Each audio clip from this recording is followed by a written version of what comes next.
আসসালামু আলাইকুম, স্বাগত জানাচ্ছি বাংলা সংবাদে। শুরুতেই সংবাদ শিরোনাম।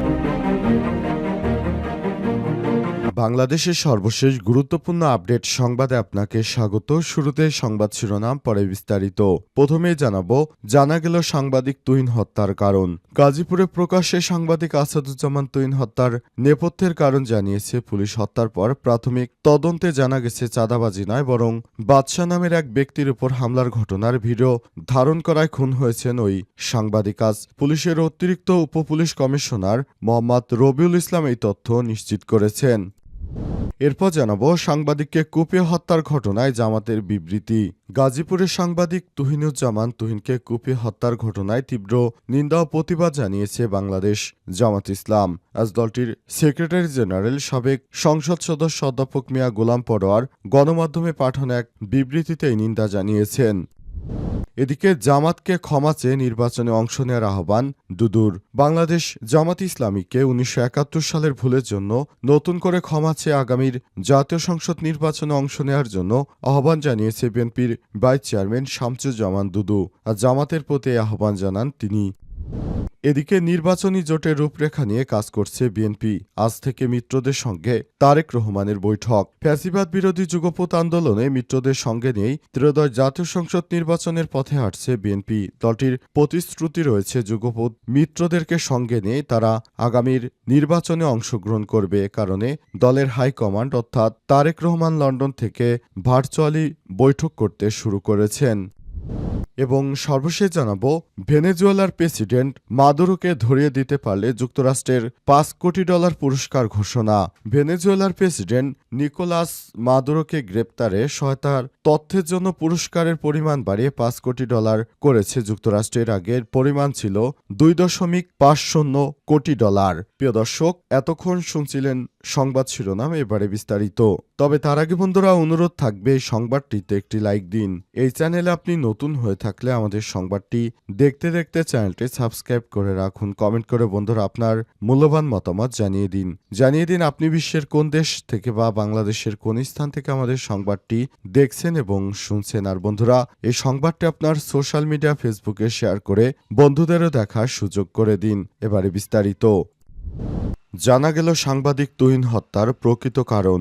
গাজীপুরে প্রকাশ্যে সাংবাদিক আসাদুজ্জামান মিয়া তুহিন হত্যার নেপথ্যে কারণ জানিয়েছে পুলিশ। হত্যার পর প্রাথমিক তদন্ত থেকে জানা গেছে চাঁদাবাজি নয়, বরং বাদশাহ নামের এক ব্যক্তির উপর হামলার ঘটনার ভিডিও ধারণ করায় খুন হয়েছেন ওই সাংবাদিক। গাজীপুর মেট্রোপলিটন পুলিশের অতিরিক্ত উপপুলিশ কমিশনার অপরাধ উত্তর মোহাম্মদ রবিউল ইসলাম এই তথ্য নিশ্চিত করেছেন। এদিকে গাজীপুরে এক সাংবাদিককে কুপিয়ে গলা কেটে নৃশংসভাবে হত্যা এবং অন্য এক সাংবাদিককে পাথর দিয়ে থেতলে আহতের ঘটনায় আলাদা দুটি মামলা দায়ের করা হয়েছে। সাংবাদিক আহতের ঘটনায় একজন গ্রেপ্তার হলেও খুনের ঘটনায় কেউ এখনো গ্রেপ্তার হননি। আজ সংশ্লিষ্ট থানায় ওই দুটি মামলা নথিভুক্ত করা হয়েছে বলে জানিয়েছে পুলিশ। দুই সাংবাদিক হতাহতের ঘটনায় স্থানীয় সাংবাদিকদের মধ্যে ক্ষোভ এবং হতাশা বিরাজ করছে। দ্রুততম সময়ের অপরাধীদের শাস্তির দাবি করেছে সহকর্মী এবং স্বজনরা। পুলিশ ও স্থানীয় সূত্র থেকে জানা গেছে, বৃহস্পতিবার ৭ আগস্ট রাত 8:45টার দিকে মহানগরীর ব্যস্ততম চান্দনা চৌরাস্তার মসজিদ মার্কেটের সামনে প্রতিদিনের কাগজের পত্রিকার গাজীপুর স্টাফ রিপোর্টার আসাদুজ্জামান তুহিনকে চাপাতি দিয়ে কুপিয়ে হত্যা করেছে সন্ত্রাসীরা। এই ঘটনার পর প্রাপ্ত সিসিটিভি ফুটেজ থেকে দেখা গেছে কয়েকজন যুবক বাদশাহ নামের এক ব্যক্তিকে চাপাতি দিয়ে আঘাত করে এবং ধাওয়া দেয়। এক পর্যায়ে আসাদুজ্জামান তুহিনকে শত শত মানুষের সামনে চাপাতি দিয়ে এলোপাতাড়ি কুপিয়ে হত্যা নিশ্চিত করে পালিয়ে যায়। পরে পুলিশ ঘটনাস্থলে গিয়ে মরদেহ উদ্ধার করে ময়নাতদন্তের জন্য শহীদ তাজউদ্দিন আহমেদ মেডিকেল কলেজ হাসপাতালের মর্গে পাঠায়। ঘটনায় আহত বাদশাহ বলেছেন, চৌরাস্তা পার হওয়ার সময় এক নারী তাকে টার্গেট করে টাকা পয়সা নিয়ে নিতে চাইলে তিনি নারীকে আঘাত করেন। এরপর সন্ত্রাসীরা তাকে ধাওয়া করে চাপাতি দিয়ে কুপিয়ে জখম করেছে। এ বিষয়ে বাসন থানার ভারপ্রাপ্ত কর্মকর্তা শাহিন খান বলেছেন, সাংবাদিক আসাদুজ্জামান তুহিন হত্যার ঘটনায় নিহতের বড় ভাই অজ্ঞাত ব্যক্তিদের আসামি করে মামলা দায়ের করেছেন। বৃহস্পতিবার রাতে তিনি এই মামলা দায়ের করেছেন। সাংবাদিককে কুপিয়ে হত্যার ঘটনায় জামাতের বিবৃতি। গাজীপুরের সাংবাদিক মোহাম্মদ আসাদুজ্জামান তুহিনকে কুপিয়ে হত্যার ঘটনায় তীব্র নিন্দা এবং প্রতিবাদ জানিয়েছে বাংলাদেশ জামাত ইসলাম। আজ রাতে দলটির সেক্রেটারি জেনারেল সাবেক সংসদ সদস্য অধ্যাপক মিয়া গোলাম পরোয়ার গণমাধ্যমে পাঠানো এক বিবৃতিতে এই নিন্দা জানান। বিবৃতিতে তিনি বলেছেন, বৃহস্পতিবার রাত 8:30টার দিকে গাজীপুর মহানগরীর চান্দনা চৌরাস্তা এলাকায় একদল সন্ত্রাসী ধারালো অস্ত্র দিয়ে কুপিয়ে সাংবাদিক আসাদুজ্জামান তুহিনকে নৃশংসভাবে হত্যা করেছে। তিনি দৈনিক প্রতিদিনের কাগজের গাজীপুর প্রতিনিধি হিসেবে দায়িত্ব পালন করছিলেন। আমরা এই নির্মম হত্যাকাণ্ডের তীব্র নিন্দা ও প্রতিবাদ জানাচ্ছি এবং এই ঘটনায় গভীর উদ্বেগ প্রকাশ করছি। আমি মরহুমের রুহের মাগফিরাত কামনা করছি এবং তার শোকাহত পরিবার পরিজনের প্রতি গভীর সমবেদনা জ্ঞাপন করছি। তিনি আরও বলেছেন, আসাদুজ্জামান তুহিন 7 আগস্ট বিকেলে গাজীপুর চাঁদাবাজি সংক্রান্ত একটি লাইভ সম্প্রচার করছিলেন। ওই সময় ওই দিন রাতেই চাঁদাবাজ চক্র তাকে নিষ্ঠুরভাবে কুপিয়ে হত্যা করেছে। এ থেকে স্পষ্ট বোঝা যায় দেশে আইনশৃঙ্খলা পরিস্থিতি চরম অবনতি ঘটেছে। যেখানে একজন সাংবাদিকই নিরাপদ নয়, সেখানে সাধারণ জনগণের নিরাপত্তা কোথায়? এই নির্মম হত্যাকাণ্ড জাতির জন্য একটি অশনি সংকেত। বর্তমান সরকার মানুষের জানমালের নিরাপত্তা নিশ্চিত করতে চরমভাবে ব্যর্থ হয়েছে বলে মন্তব্য করেছেন তারা। জামাতকে ক্ষমা চেয়ে নির্বাচনে অংশ নেওয়ার আহ্বান দুদুর। বাংলাদেশ জামাত ইসলামকে 1971 সালের ভুলের জন্য ক্ষমা চেয়ে আগামী জাতীয় নির্বাচনে অংশ নেওয়ার জন্য আহ্বান জানিয়েছেন বিএনপির ভাইস চেয়ারম্যান শামসুজ্জামান দুদু। জামাতের উদ্দেশ্য করে তিনি বলেছেন, 1971-এ আপনারা যে ভুল করেছেন তা সংশোধনের একটি সুযোগ এখনও আছে। আপনারা এখনও ক্ষমা চাননি, ক্ষমা চান, নির্বাচনে অংশ নিন, তাহলে অতীতের ভুল কিছুটা হলেও মোচন হবে। আর যদি নির্বাচনের প্রতিরোধের জন্য রাস্তায় নামেন তাহলে সেই ভুল দ্বিগুণ হবে। আর জাতীয় প্রেস ক্লাবে বাংলাদেশ গণতান্ত্রিক সাংস্কৃতিক জোট আয়োজিত এক আলোচনা সভায় প্রধান অতিথির বক্তব্যে দুদু এসব কথা বলেছেন।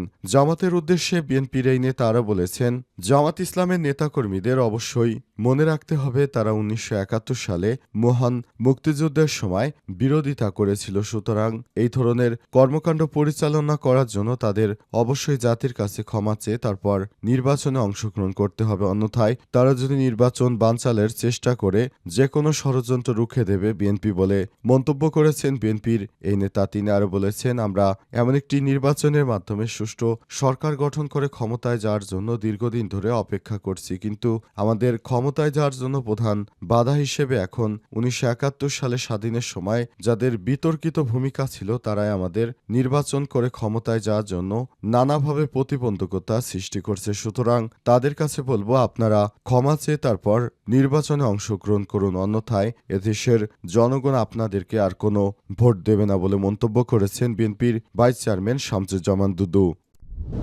নির্বাচনী জোটের রূপরেখা নিয়ে কাজ করছে বিএনপি। আজ থেকে মিত্রদের সঙ্গে তারেক রহমানের বৈঠক। ফ্যাসিবাদ বিরোধী যুগপৎ আন্দোলনে মিত্রদের সঙ্গে নিয়েই ত্রয়োদশ জাতীয় সংসদ নির্বাচনের পথে হাঁটছে বিএনপি। দলটির প্রতিশ্রুতি রয়েছে যুগপথের মিত্রদের নিয়েই আন্দোলনে নির্বাচন এবং সরকার গঠন করবে। আওয়ামী লীগ সরকারের পতনের বর্ষপূর্তিতে আজ অন্তর্বর্তীকালীন সরকারের পক্ষ থেকে যে ঘোষণাপত্র এসেছিল সেটি থেকেই এই ধরনের নির্বাচন নিয়ে সুস্পষ্ট ঘোষণার পরই তারেক রহমানের সিদ্ধান্ত নিয়েছেন। এই লক্ষ্যে প্রয়োজনীয় প্রস্তুতি সম্পন্নে প্রধান উপদেষ্টার কার্যালয় থেকে আনুষ্ঠানিক নির্বাচন কমিশনকে চিঠি দেওয়া হয়েছে। এমন অবস্থায় নির্বাচনকে সামনে রেখে যুগপথের মিত্রদের সঙ্গে বসছেন বিএনপির ভারপ্রাপ্ত চেয়ারম্যান তারেক রহমান। রাজধানীর গুলশানে বিএনপির চেয়ারপারসনের রাজনৈতিক কার্যালয়ে আজ বিকাল 3টায় একত্রে 12 দলীয় জোট, জাতীয়তাবাদী সমমনা জোট, এলডিপি সহ আরও কয়েকটি দল এবং শনিবার বিকাল 5টায় গণতন্ত্র মঞ্চ, গণতান্ত্রিক বাম ঐক্য সহ সমস্ত দলের নেতাদের সঙ্গে বৈঠক অনুষ্ঠিত হবে। বিএনপি ও যুগপৎ জোটের কয়েকজন নেতার সঙ্গে কথা বলে সব তথ্য জানা গেছে। বৈঠকে জোট শরিকদের সঙ্গে আসন বণ্টন নিয়ে সরাসরি আলোচনা হওয়ার সম্ভাবনা না থাকলেও বিএনপির ভারপ্রাপ্ত চেয়ারম্যান তারেক রহমান যে যুগপৎ মিত্রদের সবাইকে সঙ্গে রেখেছেন এবং আগামীতেও রাখবেন সেই আশ্বাস পুনর্ব্যক্ত করতে পারেন। একই সঙ্গে ফ্যাসিবাদ বিরোধী দীর্ঘ আন্দোলন সংগ্রাম রাজপথে থেকে ত্যাগ স্বীকার করায় মিত্রদের আনুষ্ঠানিকভাবে ধন্যবাদ জানাবেন এবং ফ্যাসিবাদ বিরোধী বিদ্যমান ঐক্য অটুট রাখার বিষয়ে কথা বলবেন বিএনপির ভারপ্রাপ্ত চেয়ারম্যান তারেক রহমান।